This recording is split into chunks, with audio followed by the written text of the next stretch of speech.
수요기도회 자리에 나오신 우리 모든 우리 교우분들에게 우리 하나님께서 하늘로부터 하나님의 사랑과 은혜를 풍성하게 부어주시기를 간절히 기원드립니다. 저희가 룻기 말씀을 함께 나누고 있습니다. 룻기 말씀을 통하여서 우리 삶에 찾아오시는 하나님, 그 하나님께서 우리 삶에 이미 예비하신 은혜와 사랑을 발견하고 경험하는 귀한 시간 되기를 바랍니다. 룻기 말씀 읽어가면서 우리가 이미 살펴본 것처럼 룻이라는 여인은 모압 여인입니다. 그녀는 원래 모압에서 살고 있었는데 그곳에 이주해온 이스라엘의 한 가정을 만나고 그곳에 며느리로 들어가게 되었습니다. 행복한 삶을 꿈꾸며 이제 장밋빛 미래를 꿈꾸면서 신혼 가정을 시작하였겠지만 본인이 신혼 가정을 얼마 살지 못했음에도 불구하고 남편이 이제 죽게 되는 일들을 경험하지요. 가정의 시아버지도 죽고 그리고 아들 둘도 다 죽는 그런 경험들을 하면서 이제 룻은 시어머니를 따라서 시어머니의 고향인 베들레헴으로 돌아가고자 하고 있습니다. 이들이 베들레헴에 돌아왔을 때에 시어머니의 이름 나오미, 나의 기쁨이라고 하는 이가 돌아왔다라고 베들레헴이 떠들썩하지만 사실 그곳으로 돌아갔던 나오미는 또 룻은 그 마음이 그렇게 편치만은 않았었습니다. 이렇게 돌아온 나오미와 룻에게 어떤 일들이 이제 기다리고 있는지 오늘 2장 말씀을 통하여서 그런 룻과 나오미에게 기다리고 있었던 여러 가지 일들을 함께 살펴보고자 합니다. 본문 1절 말씀을 우리가 함께 보시면 그 1절 말씀에 이렇게 기록이 되어 있습니다. 엘리멜렉의 친족 보아스가 거기에 언급이 됩니다. 지금까지 지금 나오지 않았던 한 등장인물의 등장입니다. 그는 바로 보아스이죠. 엘리멜렉의 친족이라고 나와 있습니다. 좀 뜬금없는 그런 등장이기도 합니다. 저자는 알고 있지만 이 이야기를 읽어가는 사람들, 저희들이야 익숙하게 이미 룻기를 많이 보아서 이미 보아스가 누구인지 알고 있습니다. 하지만 그냥 처음 이 이야기를 듣는 사람 입장에서는 이 보아스라는 인물이 좀 뜬금없을 것입니다. 그러나 유대인들 가운데에는 이제 엘리멜렉의 친족, 이 이야기를 들으면서 유대인들이 가지고 있었던 하나의 제도를 떠올렸을 것입니다. 그 제도는 바로 고엘 제도라고 하는 것입니다. 고엘이라고 하는 말이 근족, 친족이라는 말을 뜻하는 히브리어이기도 합니다.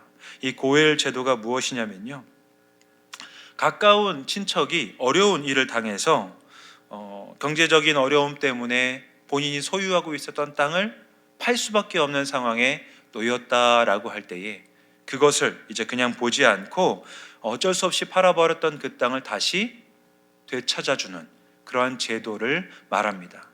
내가 팔았기 때문에 나와 가까운 친족이 그것을 대신 사서 나에게 다시 돌려주는 제도를 고엘 제도라고 합니다.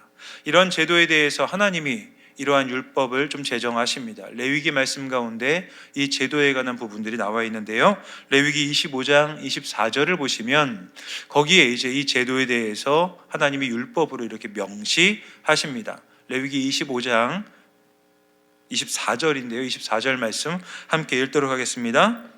25장 25절이네요. 다시 한번 읽겠습니다. 만일 내 형제가 가난하여 그의 기업 중에서 얼마를 팔았으며 그에게 가까운 기업물을 저가 와서 그의 형제가 판 것을 물을 것이요. 간단히 말하면 고엘 제도라는 것은 우리가 살면서 경험할 수 있는 여러 가지 어려운 일들, 그로 인해서 내가 잃어버린 것들을 누군가 나를 대신해서 찾아주는 제도를 말합니다. 이 고엘 제도를 하나님께서 이스라엘 민족에게 주신 이유는 이 제도를 통하여서 우리가 인생 살면서 망가질 수밖에 없고 잃어버릴 수밖에 없는 제도, 어떤 일들과 어떤 사건과 사고로 인해서 우리가 상처받고 아파하고 있을 때에 이것을 돌아보는 분이 계시다라고 하는 사실을 알려주기 위함입니다. 다시 말하면 이 제도를 통하여서 우리가 무언가를 잃어버리고 파괴되고 망가졌을 때에 우리 삶에 여러 가지가 그런 것들이 있지 않겠습니까? 그런데 이럴 때에 우리의 친족 되시는, 영원한 친족 되시는 하나님께서 우리를 그냥 놓아두지 않으신다라는 말씀을, 그런 하나님을 보여주기 위해서 이런 제도를 만들었다는 것이죠. 그래서 룻기를 읽어가는 이스라엘 백성들은 엘리멜렉의 친족이라는 말에서 이 제도에 대해서 생각하면서 보아스가 이 제도와 뭔가 관계가 있겠구나라고 생각하며 룻기를 다시 또 읽어가기 시작했을 것입니다. 이제 이런 부분에 대해서 우리가 좀 더 생각해 볼 것은, 우리 인생이 내가 계획하고 내가 기대했던 대로 그렇게만 흘러가는 것은 아니지 않습니까? 우리가 경험적으로도 이미 알고 있고 주변에 보는 여러 가지 일로도 이러한 사실을 알고 계실 것입니다. 그런 면에서 내 삶을 내가 계획한다고 해서 다 되는 것이 아니니 우리 삶에 하나님이라는 분이 계시다는 것을 우리는 이 제도를 생각하면서 한 번 더 확인할 필요는 있을 것입니다. 잠언 기자도요, 그래서 우리 인생에 대해, 우리 삶에 대해서 이렇게 또 표현하기도 합니다. 잠언 16장 9절 말씀에 우리 인생이 내 맘대로 되지 않는다는 것, 아마 다 익숙하신 구절일 텐데 함께 읽도록 하겠습니다. 사람이 마음으로 자기의 길을 계획할지라도 그의 걸음을 인도하시는 분은 여호와이시다. 하나님께서 우리 인생에 찾아오시고 우리 인생에 개입하시는 분으로 잠언 기자는 이렇게 지금 설명을 하고 있는 것이죠. 그런 면에서 우리는 룻기 말씀을 보면서 하나님의 섭리를 좀 생각해 보아야 될 것입니다. 섭리라는 말 있습니다. 그런 섭리라는 말이 하나님이 자신의 창조하신 만물을 그 계획하신 목적에 이르도록 항상 하나님께서 유지하시고 그리고 그런 보존하심에 대한 그런 신학적 용어가 바로 하나님의 섭리라고 할 수 있습니다. 하나님께서 이 땅을 창조하시면서 하나님의 주님 되심을 보이기를 원하셨습니다. 이 땅을 창조하신 것이 하나님이 어떤 분인지가 드러나는 목적을 가지고 있었다라는 것이죠. 그런데 이 땅을 살고 있었던 사람의 존재로 인하여서 이 땅에 죄의 세력의 영향이 가득하기 시작했습니다. 하나님께서 창조하셨던 그 창조의 목적이 어그러지고 깨지게 되었습니다. 그 결과로 인해 우리가 힘들고 어려운 삶을 살 수밖에 없는데, 그러한 세상을 바라보신 하나님께서 우리 인생을 그냥 두지 않으시더라라는 겁니다. 그래서 이 세상으로 하나님께서 친히 성자 예수님을 보내어 주셨고 그 예수님을 통해 하나님의 구원 역사를 다시 회복하시는 그런 일들을 보내어 주시는 것, 하나님께서 창조하셨던 창조의 목적을 이루기 위하여 이 세상을 다시 한번 주관하시고 이끌어 가시면서 일하시는 하나님, 그 하나님을 보여주시는 내용이 바로 하나님의 섭리라고 하는 것입니다. 지금 이 룻기 2장 1절부터 나오는 엘리멜렉의 친족 보아스라고 하는 존재가 바로 이런 하나님의 섭리를 보여주는 하나의 암시적인 존재라고 할 수 있을 것입니다.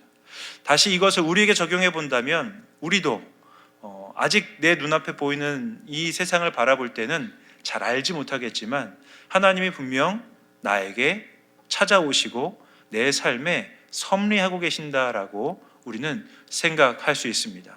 이것을 우리가 믿고 고백하기에 오늘 이 자리에서 함께 예배 드리시고 있는 것 아니겠습니까?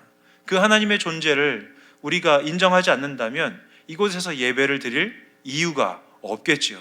그런 면에서 우리는 이 시간 하나님의 섭리하심을 믿고 살아가고 있습니다. 우리가 보는 현실이 힘들고 어렵다 할지라도 하나님께서 섭리하고 계심을 믿음으로 고백하면서 날마다 하나님의 주님 되심을 이 땅에 보여주시는 모든 교우분들 되시기를 주님의 이름으로 간절히 기원드립니다. 옆에 있는 분들 앞뒤 바라보시면서 이렇게 우리 축복하도록 하겠습니다. 하나님이 당신의 삶에 역사하고 계십니다. 이렇게 말이죠. 그러면 하나님이 역사하시는 사람의 삶이 어떠할까요? 하나님께서 우리 삶에 역사하시고 우리와 동행하시면 마치 모든 문제가 다 없어져야 된다라고 우리는 오해할 수 있습니다. 실제로 그러했는지 하나님께서 섭리하시는 나오미와 룻이 이제 베들레헴에서 어떠한 삶을 이어가는지 한번 살펴보도록 하겠습니다. 당장 나오미와 룻을 기다리고 있던 것은 무엇이었을까요? 베들레헴에 도착한 나오미와 룻을 기다리고 있던 것은 배고픔이었습니다. 그리고 고단함, 그리고 피곤함이었습니다. 이 시어머니와 며느리는 당장 오늘 저녁에 먹을 양식도 가지고 있지 않았었습니다. 나오미가 베들레헴을 떠날 때에 모든 것을 다 처분하고 모압으로 갔기 때문에 거기에 남아있던 것이 없었고 당장 그녀들에게 남아있는 배고픔이 그녀들을 기다리고 있었던 것이죠. 룻기 2장 2절에서는 그러한 현실을 보여주는 룻의 이야기가 기록됩니다. 룻기 2장 2절 말씀을 함께 읽도록 하겠습니다. 모압 여인 룻이 나오미에게 이르되 원하건대 내가 밭으로 가서 내가 누구에게 은혜를 입으면 그를 따라서 이삭을 줍겠나이다 하니 나오미가 그에게 이르되 내 따라 갈지어다 하매. 룻이요 시어머니인 나오미에게 이렇게 말하고 있는 것이죠. 원하건대 내가 밭으로 가서 누구에게 은혜를 입으면 그를 따라서 이삭을 줍겠나이다 라고 말합니다. 룻이 이렇게 말하는 것을 보면 룻은 모압 태생의 여인이었지만 율법을 아는 것 같이 보입니다. 왜냐하면 이스라엘 율법 가운데 지금 룻이 말하고 있는 내용을 포함하는 율법이 있기 때문입니다. 유대 사회에 이런 사회 복지처럼 느껴지는 그런 율법의 조치가 있는 것을 우리가 확인할 수 있는데요. 그것도 역시 레위기 말씀에 있습니다. 레위기 19장 9절에서 10절 말씀에 유대 사회에 하나님이 제정해 놓으신 사회적 약자를 보호하기 위한 이런 조치가 있습니다. 레위기 19장 9절에서 10절 말씀입니다. 함께 읽습니다. 그래서 곡식을 거둘 때에 너는 밭 모퉁이까지 다 거두지 말고 내 떨어진 이삭도 줍지 말며 내 포도원에 열매를 다 따지 말며 내 포도원에 떨어진 열매도 줍지 말고 가난한 사람과 거류민을 위하여 버려두라. 나는 너희의 하나님 여호와이니라. 아멘. 레위기 말씀에는 이스라엘 민족이 어떤 민족이 되었으면 좋겠는지 그런 생각이 담긴 하나님의 뜻이 담겨 있습니다. 하나님께서 무엇라 말씀하시냐면요, 너희의 땅에서 곡식을 거둘 때에 너는 밭 모퉁이까지 다 거두지 말라고 합니다. 여러분께서 밭을 또 곡식을 이렇게 이제 수확해야 되는 그런 농부의 입장으로 생각하신다면 구석구석까지 다 거두어 와야 되지 않겠습니까? 그것이 농부라고 하는, 아니면 수확을 거두고자 하는 우리의 본심이 될 것입니다. 그런데 하나님은 그러한 본성으로부터 좀 반대 방향으로 움직이기를 율법으로 명하십니다. 밭에 모퉁이까지 다 거두지 말고 떨어진 이삭도 다 주어야 될 텐데 줍지 말라고 합니다. 왜냐하면 이 떨어진 이삭, 모퉁이에 있는 그런 소출이 가난한 사람과 거류민을 위한 것으로 하나님께서 지금 제정을 하시는 것이죠. 본심으로는 그걸 다 거두고 싶은데 그렇게 하지 않도록 하나님께서 제도적으로 율법을 만들어 놓으셨습니다. 우리가 여기에서 알 수 있는 것은 하나님께서 누구에게 관심이 있으신가라는 겁니다. 소출이 풍성한, 소출이 충분하여서 먹고 사는데 지장이 없는 하나님의 백성들도 소중히 여기시지만 하나님께서는 그러한 소출이 없이 약한 상태로 살 수밖에 없는 사람들, 그런 소득이 없어서 목숨에 위협을 받는 사람을 하나님께서는 주목하고 계신다라는 것, 우리는 이 사실을 좀 마음에 기록하고 새겨야 될 필요가 있을 것입니다. 그렇다고 한다면 하나님을 아는 사람들은 어떤 인생의 방식과 자세를 취해야 되겠습니까? 내 주변에 연약한 사람이 있지는 않은가?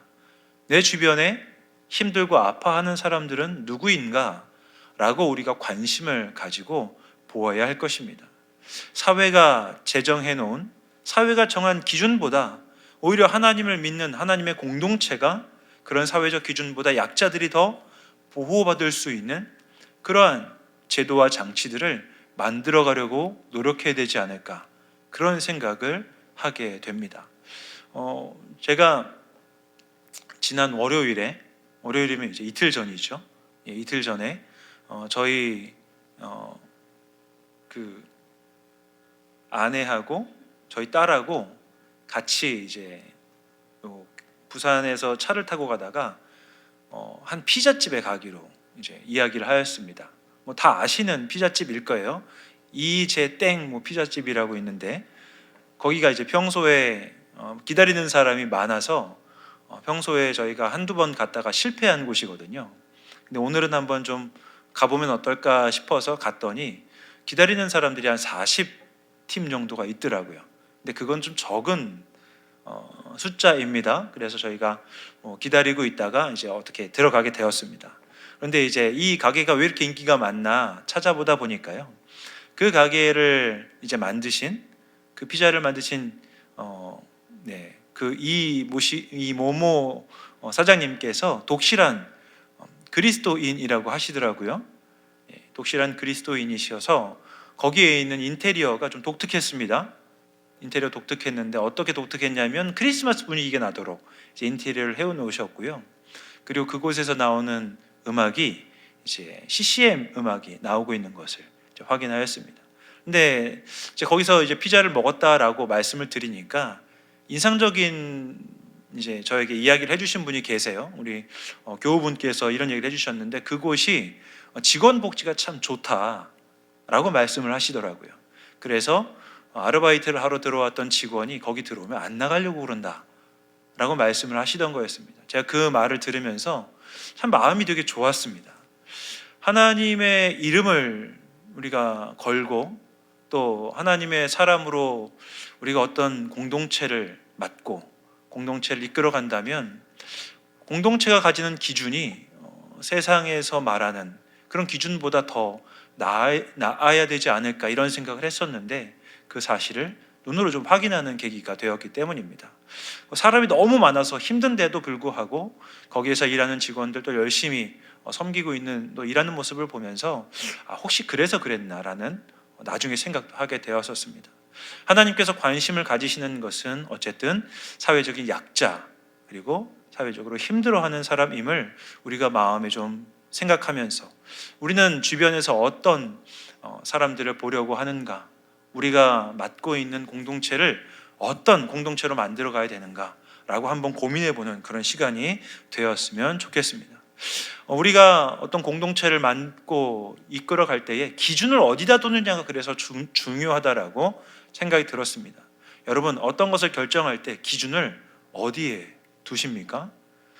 저는 그 기준을 우리가 좀 낮은 곳에 두어야겠구나, 가장 좀 힘들고 연약한 자리에 두어야겠구나라고 생각이 들었습니다. 우리 공동체 또 우리가 함께 신앙생활하는 분들 가운데 가장 약한 분들에게 우리가 좀 더 관심을 둔다고 한다면 그분들이 그 자리에서 하나님의 은혜와 사랑을 경험할 수 있도록 우리가 생각하고 사역하고 우리가 신앙생활을 한다면 우리 교회 모든 분들이 하나님의 은혜와 사랑을 경험할 수 있는 그런 하나님의 주님 되심이 드러나는 하나님 나라됨을 보여줄 수 있는 우이동교회가 되지 않을까 생각하게 되었습니다. 아무쪼록 여러분 주변에 있는 혹시라도 약하고 힘든 분들, 그런 분들이 보인다고 한다면 하나님의 은혜를 흘려보내는 귀한 통로로 살아가시기를 주님의 이름으로 간절히 기원드립니다. 이제 루시요 나오미에게 이렇게 이야기를 하고 실제로 밭으로 나갑니다. 그런데 떨어지는 나달을 가지고 우리가 이 생활을 유지한다면 얼마나 오래 생활을 유지할 수 있을까요?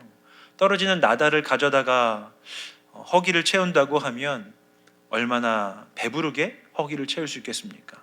그렇게 많이 채울 수는 없겠지요.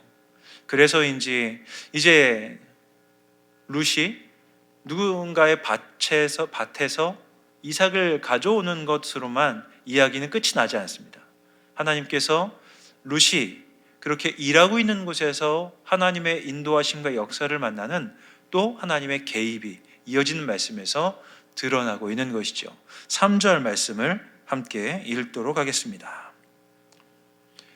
룻이 가서 베는 자를 따라 밭에서 이삭을 줍는데 우연히 엘리멜렉의 친족 보아스가 속한 밭에 이르렀더라. 아멘. 하나님께서 우리 삶에 어떻게 찾아오시고 역사하시는가? 우리는 뭔가 특별한 말 아니면 특별한 사건으로 하나님이 역사하신다고 기대하기 쉽지 않습니까? 그런데 룻기의 저자는 하나님의 개입을 아주 일상적인 단어로 묘사합니다. 3절에서는 뭐라고 어떤 말이 하나님의 개입하심으로 다가오냐면 우연히라는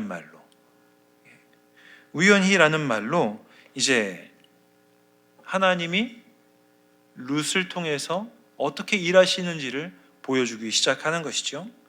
이렇게 룻기 말씀을 통해서 우연히 룻이 보아스의 밭에 도착하게 되었습니다. 이렇게 우연히 도착한 밭에 룻이 일을 하고 있을 때요, 그 이후의 말씀을 보시면 마침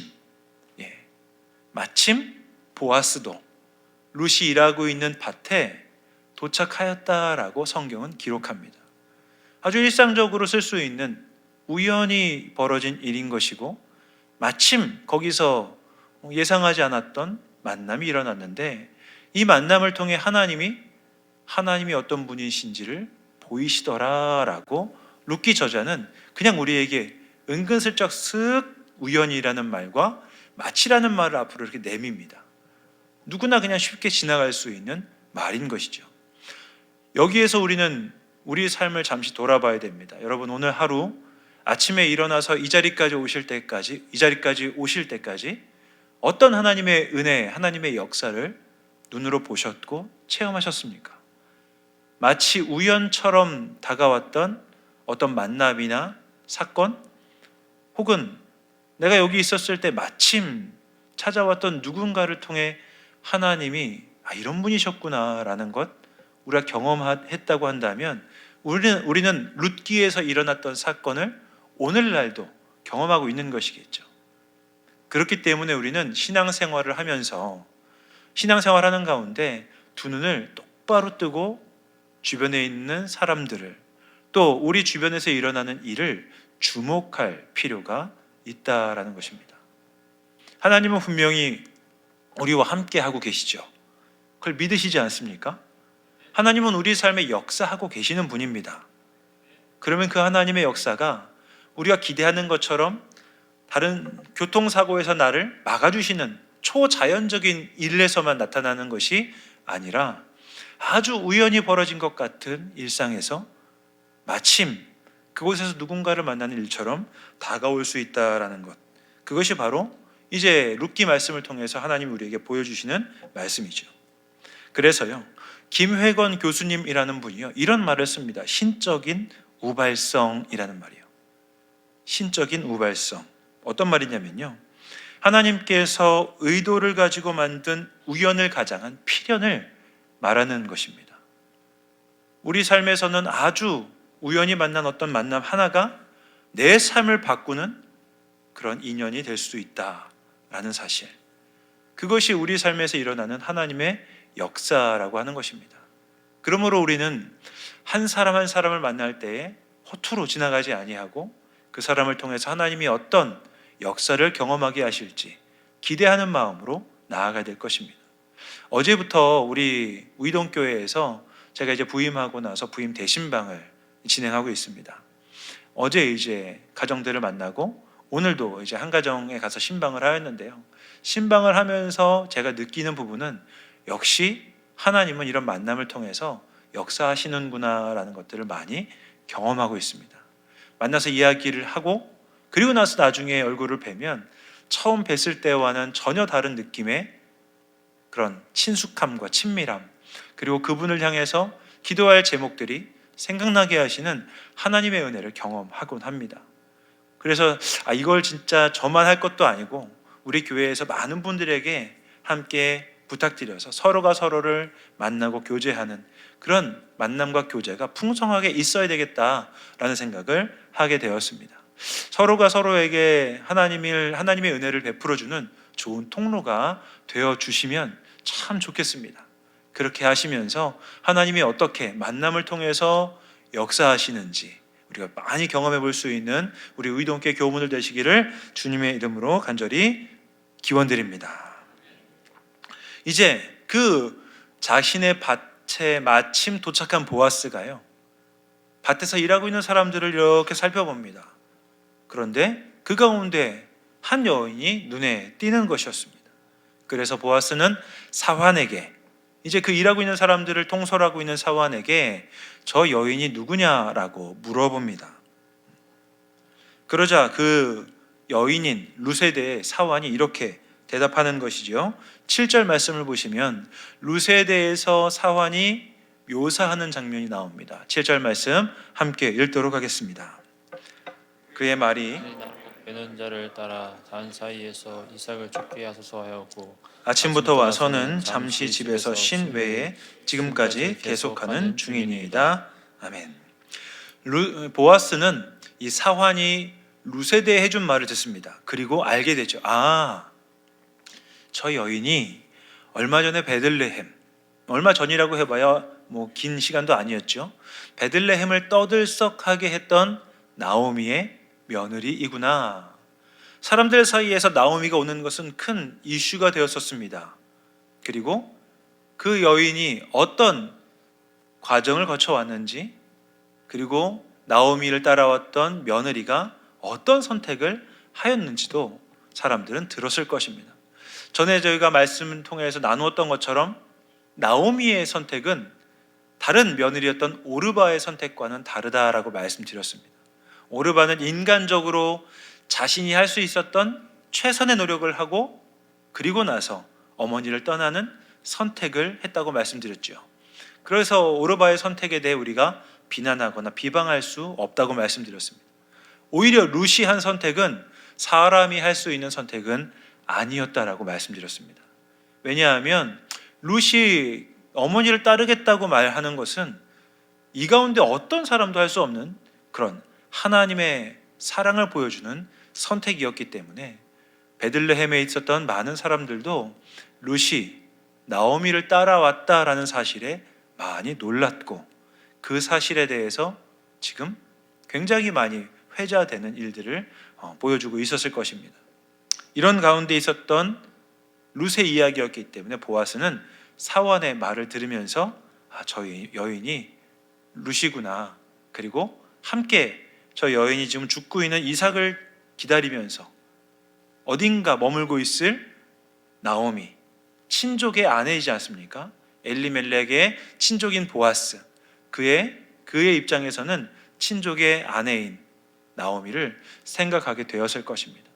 룻은요, 그래서 나오미는요, 그래가지고 룻을 그리고 나오미를 도와주기로 결심합니다. 이 결심에 대해서 8절과 9절 말씀에 나와 있는데요. 8절과 9절 말씀을 함께 읽도록 하겠습니다. 보아스가 룻에게 이르되 내 딸아 들으라. 이삭을 주우러 다른 밭으로 가지 말며 여기서 떠나지 말고 나의 소녀들과 함께 있으라. 그들이 베는 밭을 보고 그들을 따르라. 내가 그 소년들에게 명령하여 너를 건드리지 말라 하였느니라. 목이 마르거든 그릇에 가서 소년들이 길어온 것을 마실지니라 하는지라. 아멘. 지금 보아스가요 룻을 뭐라고 부르냐면 내 딸아라고 부릅니다. 보아스가 룻을 내 딸아라고 부르는 이유는 그만큼 보아스와 룻의 나이 차이가요 많다는 이야기입니다.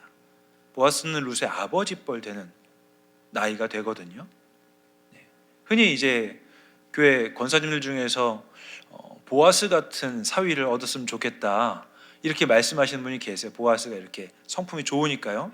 근데 제가 방금 말씀드린 얘기를 듣고 보아스 같은 사위를 얻고 싶다는 생각 안 드시죠? 보아스는 지금 룻을 내 딸아라고 부르고 있습니다. 그러면서 일반적으로는 기대하기 힘든 호의를 베풉니다.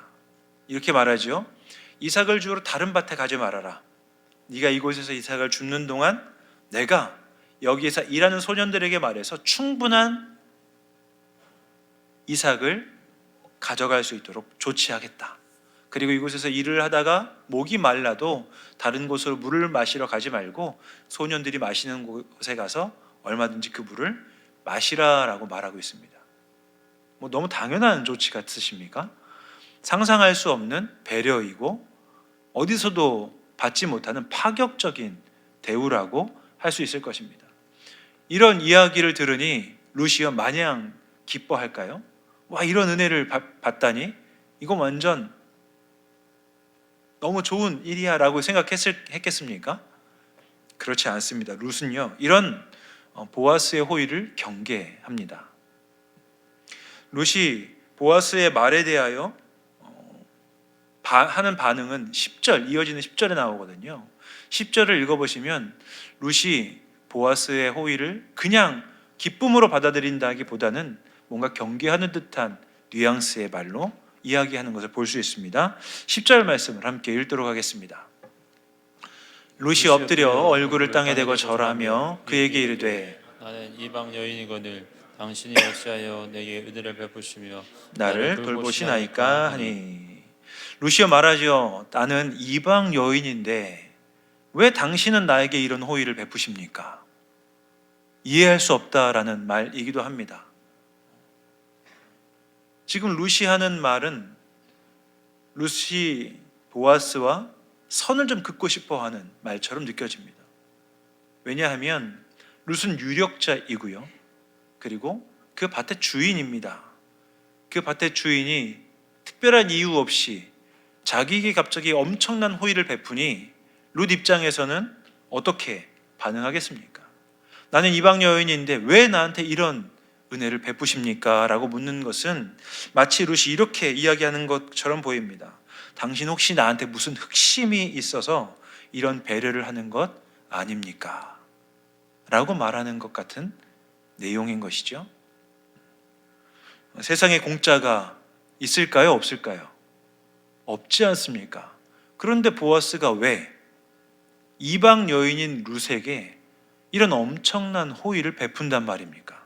룻 입장에서는 의구심이 드는 일이고 그리고 조심할 수밖에 없는 그런 상황인 것이죠. 당신이 나에게 이렇게 잘해주는 것을 보니 나에게 뭔가 원하는 게 있는 것 같은데 무엇입니까? 라고 묻는 것 같은 말이 10절 말씀입니다. 나는 이방 여인이거늘 당신이 어찌하여 내게 은혜를 베푸시고 나를 돌아보시나이까? 라고 묻는 것이죠. 룻은 분명하게 보아스하고 선을 긋고 싶어 하는데요. 여기서 보아스가 대답을 잘해야 됩니다. 보아스가 대답을 제대로 잘하지 않으면 지금 보아스는 룻이 생각하는 것처럼 흑심을 품고 룻을 어떻게 해보려는 심산으로 그녀에게 호의를 베푸는 그런 속물이 될 수밖에 없는 상황이기 때문입니다. 이에 대해 보아스가 룻에게 호의를 베푸는 이유가 이제 이후에 11절 말씀 가운데 나와 있는데요. 11절 말씀을 우리가 함께 읽도록 하겠습니다. 보아스가 그에게 대답하여 이르되 내 남편이 죽은 후로 내가 시어머니에게 행한 모든 것과 내 부모와 고국을 떠나 전에 나를 알지 못하던 백성에게로 온 일이 내게 분명히 알려졌느니라. 아멘. 보아스가요 룻을 돕는 이유는 이제 분명해졌습니다. 룻이 알지 못했을 때에는 이 사람이 나에게 왜 호의를 베푸는가 라고 의구심을 가졌는데 지금 이제 룻은 보아스가 자신을 왜 도와주는지를 알게 되었죠. 왜 도와주었습니까? 내가 시어머니에게 행한 모든 것 그리고 내 부모와 고국을 떠나서 전에 알지 못했던 백성에게 온 일이 우리 모두에게 알려졌기 때문이다 라고 말하고 있습니다. 그녀가 시어머니에게 베풀었던 것은 무엇이었냐면 사람이 할 수 없었던 사랑이었습니다. 그 사랑을 룻은 시어머니에게 베풀었죠. 룻이 무언가를 기대하고 했을까요? 그렇지 않았습니다. 룻은 향후에 이런 일이 있을 거라고 기대하지 않고 당장 눈앞에 보였던 시어머니를 긍휼하게 생각하면서 시어머니를 사랑하였습니다. 그 사랑하는 모습을 당시 아무도 보지 않는 것 같았지만 나오미와 룻과 함께 하셨던 하나님이 보고 계셨던 것이지요. 그리고 하나님께서는 우연히 마침 만났던 보아스를 통하여서 이유를 알 수 없는 호의와 또 하나님의 은혜와 사랑을 경험하게 하고 계십니다. 하나님께서 이렇게 하셨다라는 말은 우리에게 성경 안에는 이렇게 확연하게 드러나지는 않고 있지만 우연히 마침이라는 말을 통하여서 이 일 가운데 하나님이 섭리하고 계심을 우리는 알 수 있고 확인하게 되는 것이지요. 그러면서 보아스는요, 지금 자기가 하는 일이 단지 자신의 호의가 아님을 12절에서 이렇게 밝히고 있습니다. 12절 말씀을 함께 읽도록 하겠습니다. 여호와께서 내가 행한 일에 보답하시기를 원하며 이스라엘의 하나님 여호와께서 그의 날개 아래에 보호를 받으러 온 내게 온전한 상 주시기를 원하노라 하는지라. 하나님께서는 룻이 나오미에게 은혜를 베풀 때 그 자리에 계셨습니다. 그리고 사람이 할 수 없는 사랑을 그 자리에서 심었던 룻을 하나님은 보고 계셨습니다. 하나님 앞에서 자신의 삶으로 사랑과 은혜의 씨앗을 심었던 룻에 대하여서 하나님은 전혀 예상하지 않았던 베들레헴의 한 밭, 거기에서 보아스를 통하여 하나님의 은혜와 하나님의 사랑을 경험하게 하시는 것이죠. 룻이 자기 삶의 자리에서 절망할 수밖에 없는 자리에서, 그리고 누구도 실망하고 그 자리를 저주할 수밖에 없는 자리에서 하나님의 사랑을 심었더니 그 사랑이 보아스를 통하여서 하나님의 사랑으로 룻에게 돌아오고 있는 것입니다. 베들레헴으로 돌아갔었을 때 그곳에서도 핑크빛, 황금빛 길은 열려있지 않았었습니다.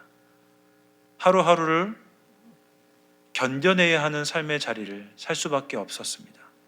그런데 그 자리에서 견뎌내며 살고 있는 룻에게, 나오미에게 하나님은 우연히 또 마침 찾아왔던 한 만남을 통해 하나님이 어떤 분이신지를 경험하게 하시는 것이죠. 이제 이 시선을 우리에게로 돌려보겠습니다. 여러분, 오늘 하루를 살아가시면서 여러분의 삶의 자리가 막 행복하고 기쁘기만 하셨습니까? 그렇지 않으실 겁니다. 요즘 뉴스를 보고 세상이 어떻게 돌아가는지를 보면 야, 이거 큰일 났다라는 생각이 들 정도로 정치, 경제, 사회, 문화 모든 영역에서 큰 어려움과 혼란이 다가오고 있습니다. 얼마 전 제가 설교에서 말씀드렸던 것처럼 자영업을 하시는 분들의 위기가 참 많이 다가오고 있고 실제로 많은 분들이 어려움 가운데 놓여 있죠. 이런 일상 우리가 살고 있습니다. 이런 일상과 현실을 살고 있을 때 여러분께서는 무엇을 심고 계십니까? 여러분이 살아가는 삶의 자리에서 우리가 오늘 하루를 돌아보고 나는 무엇을 내 삶의 자리에 심었는가? 하나님께서는 심은 대로 거둔다라고 말씀하시는 분입니다. 비록 내가 눈으로 보는 현실이 절망할 수밖에 없고 저주할 수밖에 없는 그런 현실이라 할지라도 그곳에서 우리가 하나님의 사랑과 은혜를 심는다고 한다면 하나님께서는 어느 날 우리가 전혀 예상하지 못했던 삶의 자리에서 우연히 또 마침 하나님의 일을 우리에게 경험하게 하시는 분임을 오늘 본문을 통해서 주님은 우리에게 말씀하고 계시는 것이죠. 말씀을 준비하면서 심는 대로 거둔다는 것이 무엇인지를 생각할 때 제가 한 영상을 좀 찾아보게 되었습니다. 2006년도에 한 기사 가운데 사막을 숲으로 바꾼 질긴 여자라는 제목의 기사가 있었습니다. 이 중국에서요, 인위전이라는 사람이 사막에 자기도 모르게 이제 자기가 원하지 않았는데 팔려가는, 시집을 가게 되는 그런 일을 경험하게 됩니다. 가보니까 사막, 모래밖에 없는 곳이에요. 그곳에서 이 여인이 이제 이곳에 나무를 심겠다라고 하게 되었고 무려 20년 동안 그곳에서 나무를 심는 모습이 다큐멘터리로도 제작이 되었었습니다. 워낙 유명한 장면이어서 다 보셨을 텐데 오늘 한번 확인 차원에서 다시 한번 이 동영상을 잠시 보도록 하겠습니다.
기도하겠습니다. 한 사람이 하나님의 사랑과 은혜, 가정과 삶의 자리에 심기 시작하면 그것을 돌보시고 싹을 틔우게 하시는 분은 하나님이심을 우리는 믿어야 됩니다. 그리고 우리가 그렇게 살아가기 시작할 때 하나님께서는 불모지와 같은, 복음의 불모지와 같은 이곳에 하나님 나라를 이루어 가실 것입니다. 우리가 그것을 믿는다면, 우리가 그것을 확신하고 신뢰한다면 우리는 우리 삶의 자리에서 하나님의 사랑과 은혜를 심는 인생을 살아야 할 것입니다.